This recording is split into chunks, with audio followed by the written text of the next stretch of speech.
PG programme की second year की student जब सेमिनार हॉल में जाती है 36 आवर्स के शिफ्ट के बाद रेस्ट करने, उसके बाद कुछ ही घंटों बाद उसके घर वालों को कॉल जाता है आपकी बेटी ने सुसाइड किया है।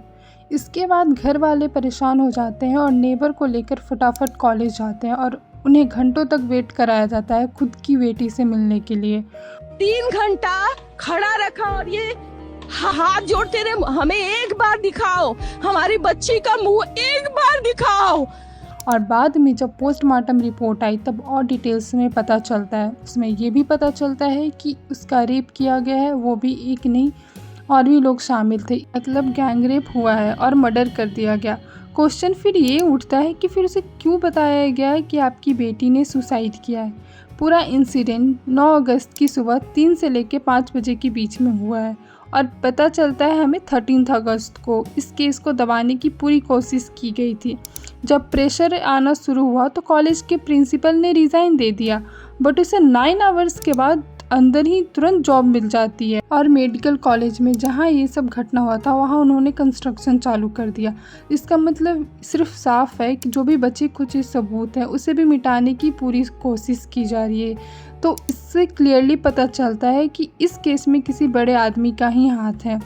इस केस में अभी एक को पकड़ा गया है, बाकी लोग अभी आज़ाद घूम रहे हैं। कॉलेज में सीसीटीवी फुटेज भी थे बट वो सारे डिलीट हो गए। फिर क्या फ़ायदा ऐसे सीसीटीवी होने का जब मौके पे सब डिलीट ही हो जाते हैं। आज यही किसी नॉर्मल इंसान का केस होता तो वो पकड़ा जाता और इतना दबाया नहीं जाता केस को। और यहाँ तो लोग विक्टिम को ही गलत बोलते हैं, रात को सेमिनार में करने क्या गई थी। यहाँ तो नर्सरी के बच्ची तक का केस आ जाता है, फिर उसकी क्या गलती होती है। ना लड़कियाँ रोड पे सेफ़ है और ना ही हॉस्पिटल के अंदर।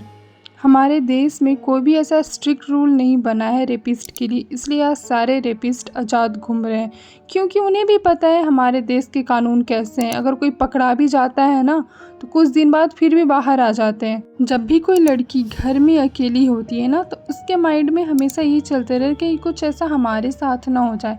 ऐसा नहीं है कि बंगाल में अकेला केस हुआ है, ऐसे केस हर दिन होते रहते हैं, लेकिन एक अखबार में छोटे से हिस्से में बस बनकर रह जाते हैं।